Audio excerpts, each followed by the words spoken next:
बाद जो टॉपिक बताए हैं, पर हम बताए मूल्यांकन। मूल्यांकन का मतलब होता है, हमने आपको अभी बताया कि मूल्यांकन का मतलब होता है मूल्य का अंकन करना। कहने का मतलब ये है कि आपके पूरे व्यक्तित्व में कितनी वृद्धि विकास हुआ है उसको जांचना ही क्या होता है, आपका मूल्यांकन कहलाता है। क्लियर है, कोई डाउट? फिर हमने बताया कि भारत सरकार के शिक्षा अधिकार अधिनियम के तहत 2009 में सीसीई सतत एवं व्यापक मूल्यांकन क्या हो गया, एक अनिवार्य मूल्यांकन प्रक्रिया बन गया। कब लागू हुआ, यानी 2009 में। ये कई बार प्रश्न पूछा है कि सीसीई कब लागू हुआ, तो कब लागू हुआ, 2009 में लागू हुआ। फिर हमने बताया कि इसका उद्देश्य क्या होता है। पहला हमने बताया कि छात्रों के विकास के सभी पहलू शामिल हैं, इसके अंदर क्या क्या चीजें आती है। सीसीई या कॉन्टिन्यूअस एंड कॉम्प्रिहेंसिव इवोल्यूशन सतत एवं व्यापक मूल्यांकन के अंतर्गत कॉन्टिन्यूअस एवं कॉम्प्रिहेंसिव इवोल्यूशन सीसीई का फुल फॉर्म है, जिसका अर्थ होता है सतत मूल्यांकन, कॉन्टिन्यूअस मतलब और कॉम्प्रिहेंसिव मतलब व्यापक मूल्यांकन। क्लियर है? इसके कुछ प्रमुख पहलू हैं कि किस कारण ये है और क्या क्या चीजें इसके अंदर शामिल हो। देखिए इसके अंदर क्या शामिल है, छात्रों के विकास के सभी पहलू शामिल होते हैं। किसके अंदर, सतत एवं व्यापक मूल्यांकन के अंतर्गत, जिसको भारत सरकार अधिकार अधिनियम के तहत एक अनिवार्य मूल्यांकन प्रक्रिया बनाया गया।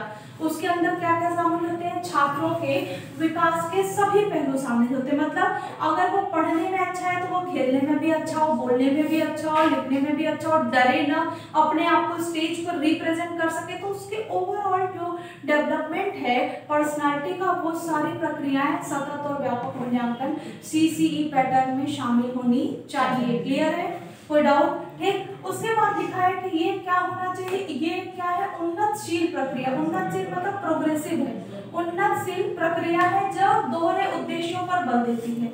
कौन कौन से दोहरे उद्देश्य हैं? पहला इसका उद्देश्य है वैविध्यपूर्ण अधिगम का मूल्यांकन, यानी वैविध्यपूर्ण वैलिड है कि नहीं, जो आप ये ले रहे हैं मूल्यांकन वो कितना वैलिड है, इसका क्या करना चाहिए, ये वैलिडिटी चेक करता है। जैसे आप अगर हम समय पे थोड़ा थोड़ा टेस्ट लेंगे, बच्चा कितना सीख रहा है कितना नहीं सीख रहा है, वो अपने आप चेक हो जाएगा और वो क्या बताएगा कि आपका मूल्यांकन सही दिशा में जा रहा है, आप उसकी कमी को पता करके ठीक कर सकती हैं।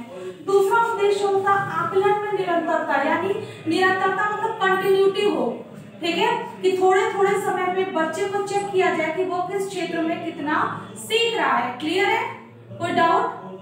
फिर हमने बताया कि मूल्यांकन दो तरह का होता है, कॉन्टिन्यूअस यानी सतत मूल्यांकन और कॉम्प्रिहेंसिव मतलब व्यापक मूल्यांकन। कॉन्टिन्यूअस यानी सतत मूल्यांकन क्या होता है, निरंतर होता है। जैसे स्कूल में हमने बताया कि जो आपके यूनिट टेस्ट होते हैं या क्लास टेस्ट होते हैं वो आपका एक सतत मूल्यांकन है। क्यों होता है? ताकि हम ये जान सके कि जो अभी तक आपने सीखा वो कितना सीखा है, क्या जो आप सीख रहे हैं, यानी अधिगम मतलब सीखना, अधिगम की कमियों का पता लगाना। सतत मूल्यांकन के जरिए अधिगम की कमियों का पता लगाया जाता है कि बच्चा जो सीख रहा है वो कितना सीख रहा है। कोई ऐसा कारण है, अगर मान लीजिए हमने आपको एक पेपर दिया जिसमें क्लास के 100 बच्चों में से 80 बच्चे क्या किए, 100 में से 80 स्कोर किए, तो इसका मतलब अधिगम प्रक्रिया ठीक है, और कुछ बच्चे 100 में से 40 स्कोर किए, यानी 10-15 बच्चे ऐसे जो 100 में से 40 नंबर। इसका मतलब वो उनकी जो अधिगम प्रक्रिया है, वो जो चीजें सीख रहे हैं वो उतने अच्छे से नहीं सीख पा रहे हैं, उनमें कुछ दिक्कत हो रही है। अब दिक्कत क्या हो सकती है? हो सकता है जो हम समझा रहे हो मेरा मेथड उन्हें ना समझ में आ रहा हो, या फिर क्या हो सकता है दिक्कत कि जो उनका जो IQ लेवल है वो कम हो तो वो धीरे सीख रहे हो, या हो सकता है कि उनको सब्जेक्ट में इंटरेस्ट ना हो।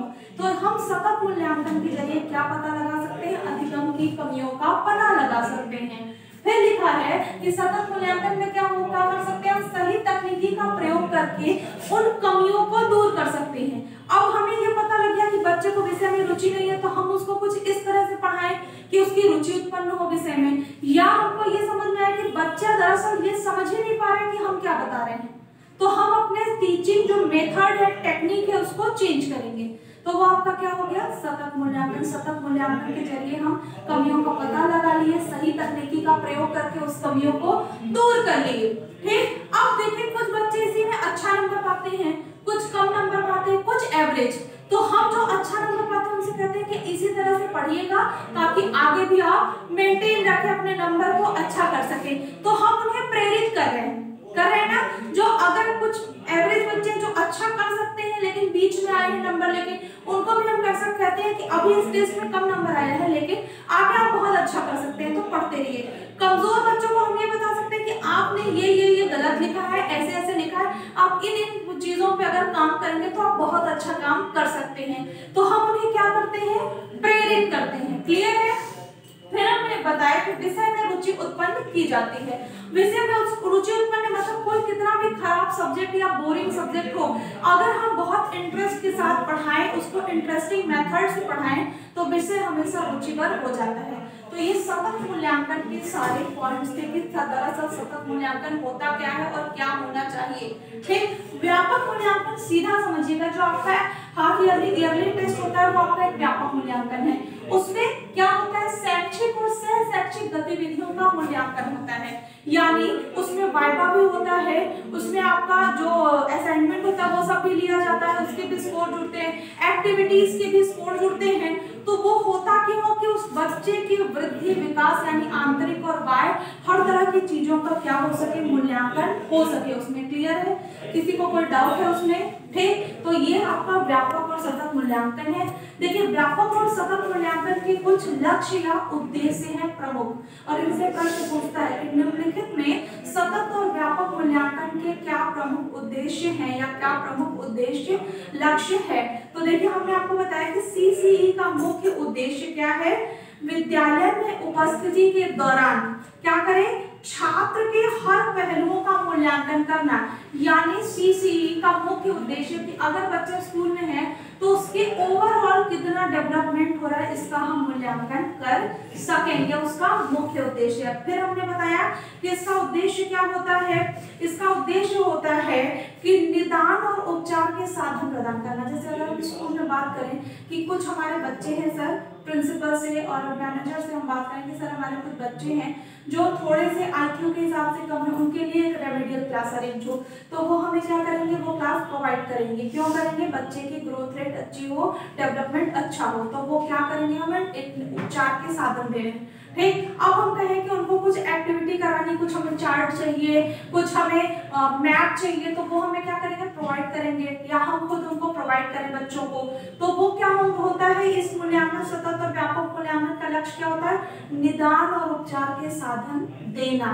ठीक, फिर हमने बताया कि इसमें क्या होता है, वृहद कौशल वाले विद्यार्थियों को क्या कहता है, निर्माण किया जाता है। जैसे कुछ ऐसे बच्चे होते हैं जो पढ़ने में भी बहुत अच्छे होते हैं, एक्टिविटीज में भी बहुत अच्छे होते हैं, उनको हम एक अलग, जैसे सृजनशील बच्चे हमने बताया था ना, सृजनशील बालक क्या होता है, पढ़ने में भी अच्छा होता है और कुछ अच्छा क्रिएटिव करता भी है। ठीक, तो उसको हम